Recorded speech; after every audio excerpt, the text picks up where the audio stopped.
अस्सलाम वालेकुम व्यूअर्स, इब्ने सहरा आपके साथ। पाकिस्तान फिल्म इंडस्ट्री के मारूफ राइटर डायरेक्टर सैयद नूर हमारे साथ हैं। सैयद नूर साहब का फिल्मी कैरियर कमोबेश 53 साल पर मोहित है और जैसे कहा गया कि ये निस्फ सदी का किस्सा है, 2-4 बरस की बात नहीं। अस्सलाम वालेकुम सर। जी वालेकुम सलाम। यकीन नहीं आता आपको देखकर कि आपका फिल्मी कैरियर 53 बरसों पर मोहित है। ये कैसे? यकीन कर लें, इसलिए कि 70 में मैंने ज्वाइन की थी फिल्म इंडस्ट्री। अच्छा। और वो ये उस वक्त आपकी उम्र 21 साल 22 साल 21-22 साल। और ये वो दौर था पाकिस्तान फिल्म इंडस्ट्री का जो जिसको सुनहरा दौर कह सकते हैं। बिल्कुल। जहाँ हमने रियल लीजेंड्स जो हैं उनको देखा। सही। और उनके साथ काम किया, उनकी खिदमत की, उनको प्यार किया, उन्होंने हमको प्यार किया। तो वही यादें, वही बातें, वही जो सोबत है और वही जो ट्रेनिंग है वो आज भी जिंदा रखे हुए है इस फिल्म इंडस्ट्री में। वरना फिल्म इंडस्ट्री में तो लोग चले गए, छोड़ गए, लेकिन हमें कोई काम नहीं आता, इसलिए हम जो है जमे हुए हैं। बिल्कुल सही है। ये बताएं कि आपका बचपन कहाँ गुजरा, कितने बहन भाई? देखिए, बहन भाई हम 5 हैं और 3 बहनें और 2 भाई। और मेरा ताल्लुक सैयद घराने से है। और अगर आपको उधर जाएं मिकलोर रोड साइड में किला गुजर सिंह और ग्वाल मंडी के बीच में एक जगह है शाहबुल माली। अच्छा। बहुत बड़े बुजुर्ग हैं। किरमान से ये सिलसिला माइग्रेट करके यहाँ आया तबलीग के लिए। और हजरत दाऊद बंदगी शेरगढ़ जो जमातें जाती, उनके भतीजे और दामाद शाहबुल माली साहब, वो जो लाहौर में आके उन्होंने तबलीग दी, और उन्हीं की औलाद में से हम नालायक हैं। नहीं, ऐसा नहीं है, आप लायक हैं। तो बचपन लाहौर में ही गुजरा? जी जी, पक्के लाहौरी आप? बचपन, जवानी, बुढ़ापा सब लाहौर में। बिल्कुल सही है। तो बहन भाई किससे ज्यादा दोस्ती थी? मैं सबसे बड़ा था। अच्छा।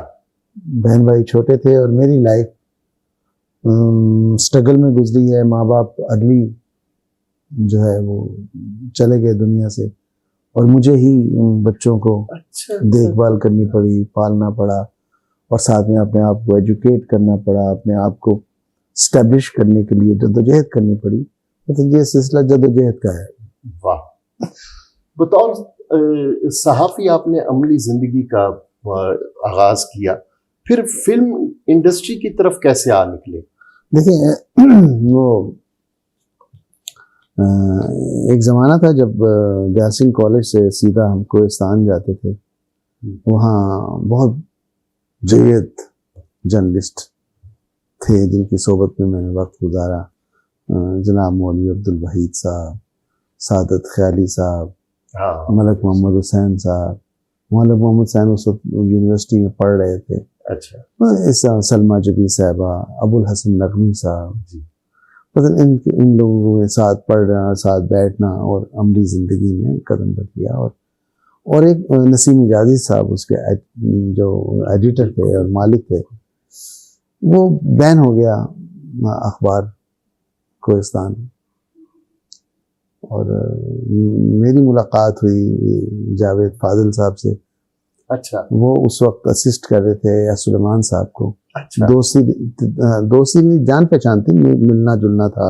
स्टूडियो गए रिपोर्टिंग के लिए या वैसे कहीं असगर कोसर वड़ाइच, बिल्कुल उनके साथ चले गए।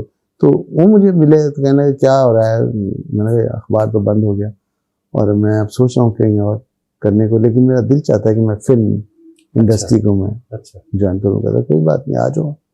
किस शोबे में जाना चाह रहे? मैंने कहा मैं डायरेक्शन में जाना चाह रहा हूँ। अच्छा। तो कहना डायरेक्शन तो मेरा अपना शोबा है, मैं असिस्ट कर रहा हूँ सुलेमान साहब को। अच्छा। तो मैं उनसे बात कर लूँगा, तुम आ जाना। तो मैं गया, उस जमाने में फिल्म बन रही थी, मोहब्बत शुरू हो रही थी। अच्छा। और एक फूल एक पत्थर कंप्लीट थी, तेरी सूरत मेरी आंखें की पोस्ट हो रही थी। तो ये वो फिल्म जिसमें मोहम्मद अली साहब जिसमें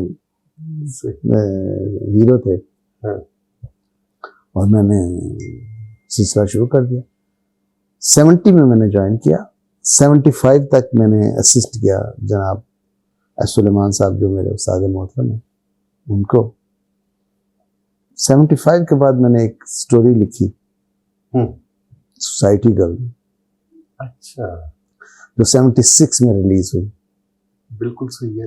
और 76 से लेके 92 तक कोई 250 के करीब फिल्में लिखी हुई। वाह। और तब जाके एहसास हुआ कि भैया तुम तो डायरेक्शन तुमने सीखी है या एक्सपीरियंस गेन किया है अपने उस्ताद से, अपने तो राइटर तुम बन गए। राइटिंग स्किल तो थी मेरी जर्नलिज्म से, और इधर सब शॉर्ट स्टोरीज लिखना जो, लेकिन तो दिल ने कहा कि तुम तो डायरेक्टर बनने आए थे। वाह। Then I started film my own, अपनी फिल्म मैंने शुरू की एज डायरेक्टर, क्योंकि वो चांस तो दे नहीं रहा था।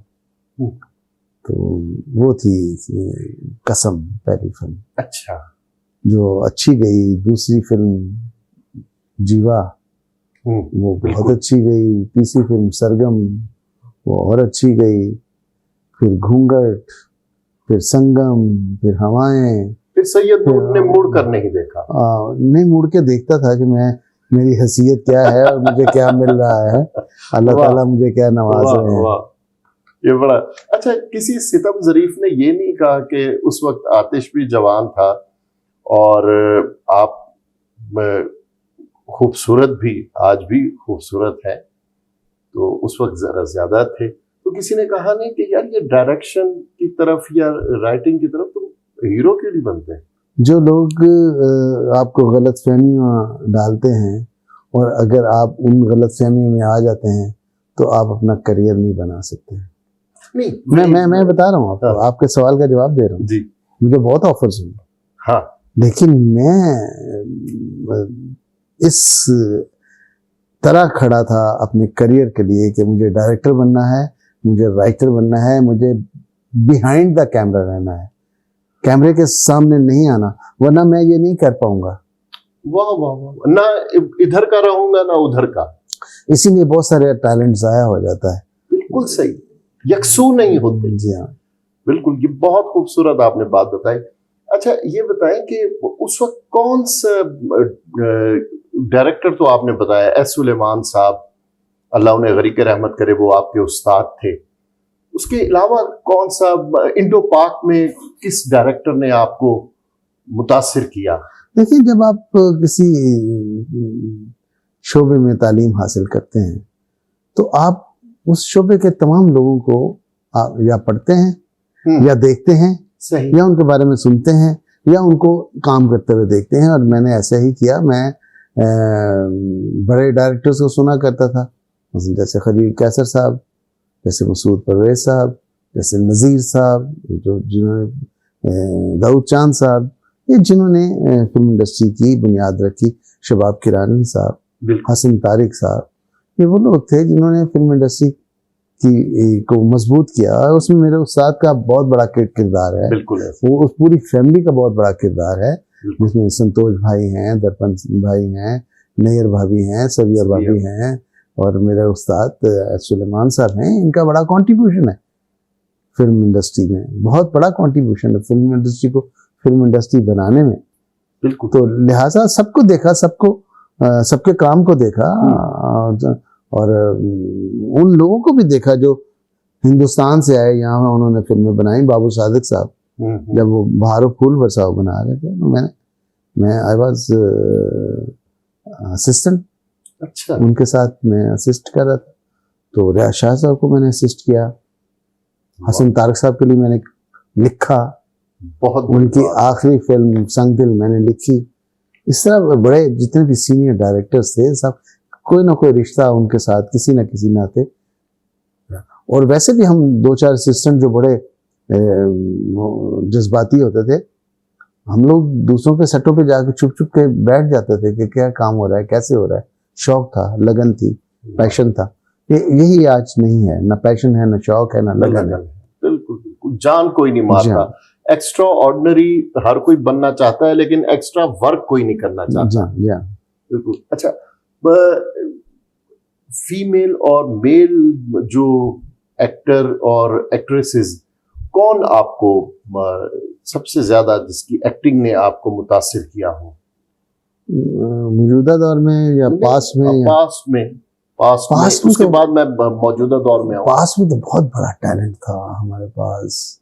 अगर आप देखें तो सबिया भाभी, मुसरत नज़ीर जी, उसके साथ साथ आप आए तो नैयर भाभी हैं, शमीम मारा हैं। ये इतना बड़ा टैलेंट। मैडम दीबा हैं, मैडम जेबा हैं। बिल्कुल, ये बहुत बड़ा टैलेंट था और उन्होंने बहुत एक्स्ट्रा ऑर्डिनरी परफॉर्मेंसेस दी और लोगों को सिखाया, बताया कि काम क्या होता है। और मेल में मैं हमेशा जब बचपन में था तो मैं लाला सुधीर को पसंद करता था। मार धाड़ और ये वो मुझे वो फिल्में अच्छी लगती थी। फिर जब थोड़ा सा मैच्योर हुए तो संतोष भाई अच्छे लगने लगे, दर्पण साहब अच्छे लगने लगे, फिर हबीब साहब, फिर एजाज दुरानी साहब, फिर करते करते फिर वहीद मुराद साहब आ गए। बिल्कुल। कमाल साहब बहुत अच्छे थे, वो अपनी नोयत के अलग एक्टर थे। बिल्कुल जी। और अकमल साहब की फिल्में देखा करते थे हम, मजर शाह अकमल की। वो एक अलग थे। वो पंजाबी सिनेमा एक अलग सिनेमा था, उर्दू फिल्में अलग जॉनरा की होती थी, वो अलग बनती थी। मतलब आपको एक वैरायटी मिलती थी, आपको सीखने का मौका मिलता था। तो फिर वहीद मुराद साहब आए तो उन्होंने यंगस्टर एक हीरो का, यंग हीरो का एक तासुर आया। और उसके तो 2 साल बाद, 3 साल बाद नदीम साहब आ गए। नदीम साहब के 3-4 साल बाद शाहिद साहब आ गए। शाहिद साहब के 3-4 साल बाद जनाब गुलाम मुहिद्दीन साहब आ गए। फिर जावेद शेख साहब आ गए। फिर मतलब ये चलते चलते फिर शान पे बात आ गई, फिर मोहम्मद राना आ गए, फिर अरबाज आ गए। फिर इस तरह हमारी इंडस्ट्री आगे बढ़ती रही और इन लोगों ने बड़ा जबरदस्त काम किया। मौजूदा उसमें कौन कौन आपको, जिसके साथ आपने काम भी किया हो, फीमेल मेल, और आपको कंफर्टेबल भी हुए हो कि ये, वरना अक्सर ये डायरेक्टर्स ये कहते हैं यार फलां एक्टर या एक्ट्रेसेस को नहीं लेना, वो खून थुकवाते हैं। नहीं, खून थुकवाते हैं वो तो कोई बात नहीं है, लेकिन आप ये ज्यादती करेंगे अगर आपके रोल में साइमा सूट करती हो ठीक और आप रेशम को ले लें, और अगर रेशम सूट कर रही हो आप सना को ले लें, और अगर सना सूट करती हो तो आप रीमा को ले लें। नहीं, जो सूट करता है, जिसका रोल है उसी को देना चाहिए। उसमें आप डायरेक्टर का विजन होता है। जी, डायरेक्टर ये कैरेक्टराइजेशन जो आपकी है, अगर आप प्रॉपर उसमें रोल लेके आएंगे, प्रॉपर एक्टर लेके आएंगे, तो वो एक्टर भी कामयाब होगा और आपका किरदार भी अच्छा लगेगा और आपकी फिल्म भी अच्छी बनेगी। अब दुनिया में देखें, एक आप अंग्रेजी फिल्म में टाइटल पढ़ते होंगे, कास्टिंग डायरेक्टर। बिल्कुल, वो अलग शोबा है, एक शोबा। वो डायरेक्टर को स्क्रिप्ट पढ़ के तो वो 3 चॉइसेस देता है कि इस रोल के लिए ये 3 एक्टर्स हैं, उसमें से एक एक्टर डायरेक्टर सिलेक्ट करता है। बिल्कुल सही। लेकिन वो तीनों सूट कर रहे होते हैं। बिल्कुल सही। उसमें अगर किसी ऐसा कोई रोल है जो बड़ा शार्प है, बड़ा चालाक है, वो देखेंगे गोल गोल आंखें हों, शार्प नोज हो, बारीक होंठ हो, ऐसे एक्टर को तलाश करेंगे। वाह। है ना? तो वो फिर आपको, तो यहाँ पे जिसका नाम चल रहा है वो सूट करता है आपके रोल में, नहीं करता आप उसको ले लेते हैं। बिल्कुल सही है। माजी के अदाकाराओं पर तो हम उंगली नहीं रख सकते। मौजूदा दौर में कौन सा ऐसा एक्टर है या ऐसी एक्ट्रेस है कि जिसको हम जहां भी खड़ा कर दें वो कमाल कर देगा? देखें, एक्टर कमाल तो करते ही हैं, उनका कॉन्फिडेंस लेवल, उनकी प्रेजेंस, और जैसे मैंने आपसे कहा, तो मैं आपको एक मिसाल देता हूँ। मतलब मेरी एक फिल्म है वोटी लेके जानी, एक कॉमेडी फिल्म है। इफ्तिखार ठाकुर उसमें हाँ। मैंने लिया था मेन, और उसके बाद इफ्तिखार ठाकुर कहीं नजर नहीं आया। सही। और शान साहब थे, शान साहब ने अपनी प्रेजेंस उसमें बिल्कुल अनोखी दिखाई, एक मरासी का रोल कर। और अगर मैं वो रोल शिफ्ट कर दूं, ठाकुर के रोल में शान को ले जाऊं और शान के रोल में ठाकुर को ले आऊं, हाँ। तो बकवास हो जाएगा ना। बिल्कुल सही है। सारी स्क्रीन ही बदल जाएगी, आपकी कहानी का सत्यानाश हो जाएगा, आपके किरदार खराब हो जाएंगे, आपकी फिल्म बर्बाद हो जाएगी। तो लिहाजा जो भी एक्टर है उसको रोल की जरूरत है। अच्छा। वो जब अच्छे रोल में जाएगा, अपने पर्सनालिटी और अपने जो उसकी जो टैलेंट है उसके मुताबिक जाएगा तो वो अच्छा परफॉर्म करेगा। और अगर आगे रोल अच्छा नहीं होगा तो वो कुछ नहीं कर पाएगा। बिल्कुल ठीक है। अच्छा, फिल्म की तबाही के क्या असबाब आपकी नजर में? फिल्म की तबाही नहीं हुई, फिल्म में एक दौर खत्म हुआ है और नया दौर शुरू हुआ है। अच्छा, आप बड़े ऑप्टिमिस्टिक हैं। नहीं, ऑप्टिमिस्टिक नहीं हूँ मैं रियलिटी आपको बता रहा हूँ। एक दौर खत्म हुआ। अच्छा। कौन सा दौर? 35 का दौर। अच्छा। जब सेलुलाइट पे फिल्म बनती ठीक है। थी, जब लाइटिंग किसी और अंदाज की होती थी, जब इक्विपमेंट आपके पास और था, जब आपकी मोनो फिल्म होती थी, एक ही स्पीकर से आवाज आ रही है, जब और दौर जब आया, नया दौर आया, 5.1 आ गया, डिजिटल दौर आ गया। सही। और ये सब चीजें जब आई तो उसका आपके पास एक्सपीरियंस नहीं है। वो अचानक आया, तरबियत नहीं हुई, तरबियत सीखा नहीं, उस पर कमांड हासिल नहीं की, मेरे जैसे लोगों ने भी नहीं सीखा। कोई थोड़ा बहुत सीखा तो उसका इस्तेमाल से मैंने कुछ बेहतर काम कर लिया। तो लोग अपनी टाइम में रहे हैं। अच्छा, ठीक है। नहीं जी हम बड़े हैं और हम नहीं। ये नया दौर जब शुरू हुआ था, हम सबको स्टूडेंट बन जाना चाहिए था। वाह। और हमें सीखना चाहिए था और नए दौर के मुताबिक हमें काम करना चाहिए था। अब नया दौर में कौन एडजस्ट हो गया? वो लोग एडजस्ट हो गए जो ऑलरेडी डिजिटल पे काम कर रहे थे कराची में, टेलीविजन पे। अच्छा। वो टेलीविजन की सीरियल बना रहे, वो डिजिटल ही थी। बिल्कुल बिल्कुल बिल्कुल। और उन्होंने अपनी टीवी सीरियल्स को छोटा करके क्या दिया, ये फिल्म है। और लोगों ने जितनी भी फिल्में बनाई उन्होंने कहा यार ये तो टीवी ड्रामा लगता है फिल्म। लेकिन अब करते करते करते उनको समझ आ गई कि फिल्म क्या है। Film larger than life medium है। फिल्म मूवमेंट मांगती है स्क्रीन पे। फिल्म अपने शॉट से, अपनी परफॉर्मेंस से आपको हैरान करती है, और अगर वो नहीं करती तो वो फिल्म नहीं है। बिल्कुल। अब उनको समझ आ गई है और अब वो बेहतर फिल्म में काम कर रहे हैं। 2-3 डायरेक्टर्स बहुत अच्छे हैं, नबील बहुत अच्छा है, नदीम बहुत अच्छा है, फिर वो इस तरह के उसी एज ग्रुप के बड़े अच्छे अच्छे डायरेक्टर्स। लिहाजा हम इसलिए पीछे रह गए